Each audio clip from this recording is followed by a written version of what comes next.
నమస్తే, నేను డాక్టర్ హరీష్ తెనేటి. ఈరోజు మనం మాట్లాడుకోబోతున్నాము ఎమోషనల్ రిసోర్స్ కిట్. ఎప్పుడైనా బాధ వచ్చినా, ఎప్పుడైనా సాడ్గా అనిపించినా, ఎప్పుడైనా డల్నెస్ అనిపించినా, ఓడిపోతున్నాం అనిపించినా, లేకపోతే గెలవలేకపోతున్నాం అనిపించినా, అలాంటి ఎమోషనల్ సర్జ్, యాంగ్జైటీ వచ్చి టెన్షన్ అయిపోయి ఇలా ఉంటే అలాంటప్పుడు వాడుకోవాల్సిన ఒక కిట్. ఎప్పుడైనా మా దగ్గర ఫస్ట్ ఎయిడ్ కిట్ ఉంటుంది.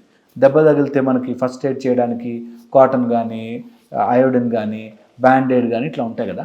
అలాగ మీ దగ్గర ఎమోషనల్ రిసోర్స్ కిట్ ఉండాలి. ఈ ఎమోషనల్ రిసోర్స్ కిట్లో మీకు ఫస్ట్ అండ్ ఇంపార్టెంట్ పాయింట్ ఉండాల్సింది ఏంటంటే, దెబ్బ తగిలితే క్లీన్ చేసుకోవడానికి ఏదో ఒకటి కాటన్ లాంటిది, గాజ్ లాంటిది ఉండాలి. సో ఫస్ట్ మీకు ఎమోషనల్గా గాయమైతే క్లీన్ చేయడానికి ఒక ఫస్ట్ కిట్ ఉండాలి. ఆ ఐటమ్ ఏంటంటే, ఎమోషనల్గా మీరు ఎప్పుడైనా దెబ్బ తగలగానే ఫస్ట్ మీకు way out should be humour, comedy or నవ్వు, ఆనందం should be your first resource kit. ఏదైనా పెద్ద గొడవైంది, ఏదైనా పెద్ద ప్రాబ్లం వచ్చింది, ఫస్ట్ నవ్వేయాలి, ఫస్ట్ దాన్ని హ్యూమర్ చేసేయాలి, ఫస్ట్ కామెడీ చేసేయాలి. ఇదేముంది ప్రాబ్లం, మస్తు చేసినామని. ఇలాగ ఎప్పుడైతే మీ ఎమోషనల్ రిసోర్స్ కిట్లో ఫస్ట్ ముందు దెబ్బ తగలగానే క్లీన్ చేస్తారు చూడు, ఆ క్లీనింగ్ కామెడీ అయి ఉండాలి. ఇది బాగా గుర్తుపెట్టుకోండి. ఎప్పుడైతే నవ్వుతామో ప్రాబ్లం భయపడుతుంది. నిజంగా ఈ మాట మీ చెవులు మీరు కరెక్టే విన్నారు. ప్రాబ్లమే భయపడాలి అంటే మీరు నవ్వాలి.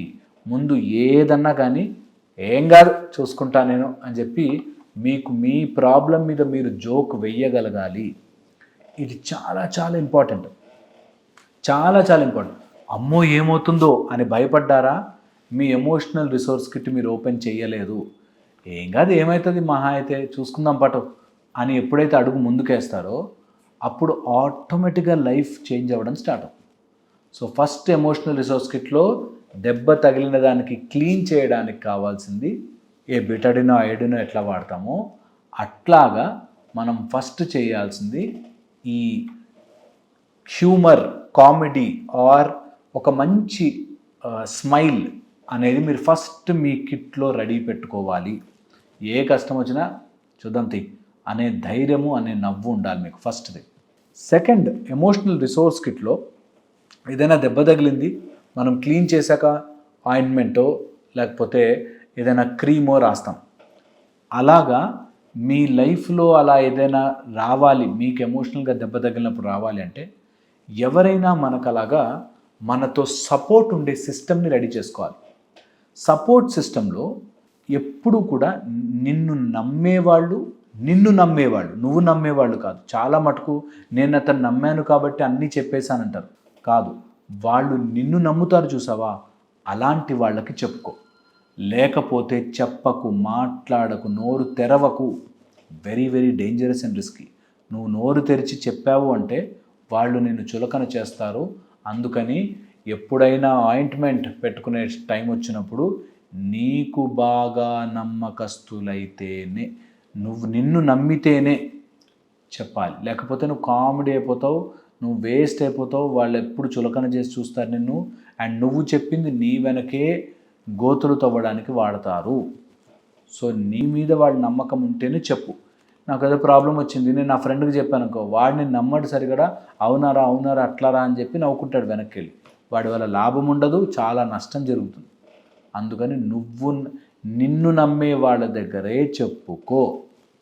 అది ఆయింట్మెంట్, చాలా చాలా ఇంపార్టెంట్. ఎమోషనల్ స్టెబిలిటీ కోసం ఎవరో ఒకళ్ళు ఉండాలి. మన వాళ్ళు ఎవ్వరు లేరనుకో, చెప్పుకునే వాళ్ళు ఎవ్వరు లేరనుకో, సెల్ఫ్ టాక్ పాజిటివ్, నీతో నువ్వు. మనది సెల్ఫ్ టాక్ అని వీడియో ఉంది మన దాంట్లో ఛానల్లో. సో సెల్ఫ్ టాక్, నీతో నువ్వు పాజిటివ్గా మాట్లాడుకో. అంతేకాని నమ్మకం, నువ్వు నమ్మావు కాబట్టి చెప్పేశాననే వాళ్ళు డేంజరస్, చెప్పద్దు. ఓకే, చాలా చాలా ఇంపార్టెంట్. తర్వాత వచ్చేసి ఇదంతా అయ్యాక ఒక ప్రాపర్ పొజిషన్లో కట్టు కడతాం. ఓకే, ఇష్టం వచ్చినట్టు పెట్టేసి కట్టు కట్టేయలేము. అట్లాగా సేఫ్టీ చూసుకోవాలి.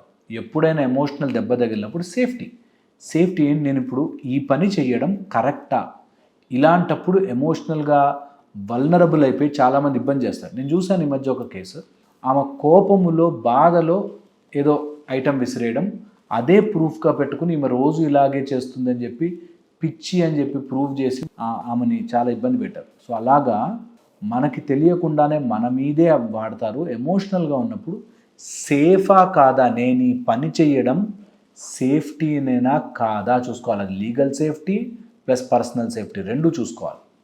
చాలా చాలా ఇంపార్టెంట్. ఓకే, ఇక fourth very very important point, ఒకవేళ కట్టాక కూడా మీరు మందులన్నీ వాడుకోవాలి కదా, దెబ్బ తగిలిన తర్వాత మందు వాడాలి కదా. అలాగే మనం ఎమోషనల్గా దెబ్బ తగిలినప్పుడు ఖచ్చితంగా మనం వాడుకోవాల్సిన మందు, ఖచ్చితంగా మనం చేయాల్సిన మందు స్పిరిచువల్ జ్ఞానం. దట్ ఎక్కడి నుంచో ఏదో రకంగా ఒక కర్మానుసారం మనకి ప్రాబ్లం వచ్చింది. ఈ ప్రాబ్లమ్ని సాల్వ్ చేయడానికి ఎప్పుడు కూడా ప్రాబ్లమ్స్ అలాగే వస్తాయి 3 రకాలుగా. ఫస్ట్ ఫిజికల్గాను, తర్వాత ఎమోషనల్గాను, తర్వాత స్పిరిచువల్గాను. ఈ ప్రాబ్లమ్సే వస్తాయి. ఎప్పుడైనా ఎమోషనల్ ప్రాబ్లం వస్తే take spiritual help. Spirituality help తీసుకున్న రోజునే మీకు బాగుంటుంది. సో అదొకటి చేసుకొని సెక్యూరిటీ అండ్ సేఫ్టీ చూసుకోవాలి. దీంతోపాటు ఏదైనా మీకు ఛాన్స్ దొరికినప్పుడు, ఎప్పుడైనా ఫైట్లో ఇలా గొడవలు వచ్చినప్పుడు, ప్రాబ్లం వచ్చినప్పుడు ఎలా అయితే మనం యాంటీబయాటిక్స్, పెయిన్ కిల్లర్స్ వాడుకుంటామో అలాగే ఈ మందులు వాడుకోవడానికి స్పిరిచువల్ హెల్ప్ తీసుకుంటాము. అలాగే ఈ స్పిరిచువల్ హెల్ప్ తీసుకుంటున్నప్పుడు రైట్ డైరెక్షన్లో థింక్ చేయడం కావాలి. నాకు మందులు ఉన్నాయి కదా అని ఇట్లా గుప్పెడు వేసుకుని తొందరగా మానేయాలి అంటే మానదు, ఇంకా టాక్సిసిటీ అయిపోతుంది కదా. ఏ డోసు ఎప్పుడు ఏ టైంకి వాడతామో తెలియాలి కదా. అలాగే నాకు ఎమోషనల్లీ ప్రాబ్లం అయింది, దేవుడా దేవుడా నాకు ఇచ్చేసే దేవుడా అని ఏడిస్తే కాదు. దానికి ఒక పర్టికులర్ సాధన, మెథడాలజీ, సిస్టము, ఆ డైటీ యొక్క ఆ దేవతా శక్తి నీ లైఫ్లోకి రావడానికి ఒక పద్ధతి, ఇవి ఉంటాయి. ఇది తెలుసుకోకుండా మీరు నేను ఇలా చేశాను అలా వేస్టెడ్, టైం వేస్టెడ్. సో అందుకని ఇలాగ ఒక పద్ధతి ప్రకారం చేస్తే మీకు ఉండాల్సిన ఎమోషనల్ రిసోర్స్ కిట్ బాగా పనిచేస్తుంది. ఇలా అనగానే నా ఫాలోవర్స్లో చాలామంది నేను హిందువుని కాబట్టి హిందుత్వం చెప్తున్నానని, ఆర్ ముస్లిమ్స్ క్రిస్టియన్స్ చూడకూడదని, లేకపోతే ఈ మధ్య ఒక అబ్బాయి మేము నాస్తికులం, మేము ఇలాంటి ఫాలో కామని ఇట్లా మాట్లాడు. అస్సలు నేను అట్లా ఆలోచించే వ్యక్తినే కాదు. ఓకే, సో అసలు అవన్నీ పక్కన పెట్టండి. మీరు ఫస్ట్ ఆలోచించుకోవాల్సింది ప్రాబ్లం నుంచి బయటపడడం ఎలాగా. ఓకే, మీరు మీ సమస్య, మానసిక సమస్య దాటి ముందుకు వెళ్ళాలి. ఓకే, ఆర్ ఈ ప్రాబ్లం నుంచి నేను ముందుకు వెళ్ళాలి అంటే ఆలోచించాలి. సో చాలా చాలా పవర్ఫుల్, చాలా చాలా ఉపయోగపడే విషయం ఏంటంటే నేను చెప్పింది మీరు మీ సిస్టమ్కి అప్లై చేసుకోండి. నేను దేవుడు అన్నాను అనుకోండి, ఈ దేవుడే వస్తుంది, ఏ దేవుడు మీరు అప్లై చేయండి. మీకు బెనిఫిట్ అవ్వాలి, బెటర్ అవ్వాలి, చెడు మార్గానికి వాడకూడదు. చాలా చాలా పవర్ఫుల్ అడ్వైస్. ఓకే, నేను చెప్పింది ఆలోచించండి, స్టెప్ బై స్టెప్ వెళ్ళండి. అండ్ ఏ ప్రాబ్లం వచ్చినా సరే ప్రాబ్లంకి ముందు ఒక స్మైల్తో కొట్టండి, భయపడకండి, ఏమి కాదు. ఓకే, ఎందుకంటే లైఫ్కి అంత సీనే లేదు, మనం ఉంటేనే లైఫ్. మనమే భయపడిపోతే ఎట్లా? Life is always smaller than us. మన లైఫ్ మనం సెట్ చేసుకోగలం అనే ధైర్యంతో ఉండాలి. Problem is always small, problem ఎప్పుడూ చిన్నదే, నేనే పెద్ద అనే ధైర్యంతో ఉండండి. ఓకే, అట్లీస్ట్ నా వీడియోలు చూస్తూ కాస్తో కూస్తో మాడతా అన్నవాళ్ళు ముందు ప్రాబ్లంకి భయపడద్దు. ఏం కాదు, చూసుకుందాం, ఏం కాదు, రానియండి. మహా అయితే ఏమైంది తెలుసా, మ్యాక్సిమం 4 రోజులు బ్రేక్ దొరుకుతుంది, అంతకుమించి ఏమీ ఉండదు. ఓకే, ముందుకు వెళ్తూనే ఉండాలి.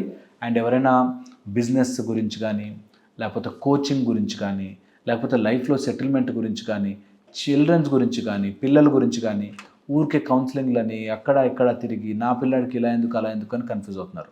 మనకి చైల్డ్ మైండ్ మోటివేషన్ వీడియో ఒకటి ఉంది, తర్వాత జాబ్స్ వాళ్ళ కోసం పీక్ పర్ఫార్మెన్స్ అని ఉంది. అవి చూడండి, పాయింట్స్ రాసుకోండి, అప్లై చేయండి, చాలు. అంతకుమించి మీకు ఏం అవసరం ఉండదు. You will be 100% better. ఒకసారి ఆ కోర్సెస్ చేసి అప్లై చేస్తే 100% బెటర్గా ఉంటారు. ఓకే, సో నేను చెప్పింది ఆలోచించండి. అండ్ మనము తొందరలోనే సూర్య సాధన క్లాస్ చేయబోతున్నాం, వాటి డీటెయిల్స్ కూడా పెడతాము. సో దానిలో కూడా జాయిన్ అవ్వండి. మళ్ళీ ఇంకో వీడియోలో కలుస్తాను. Thank you so much.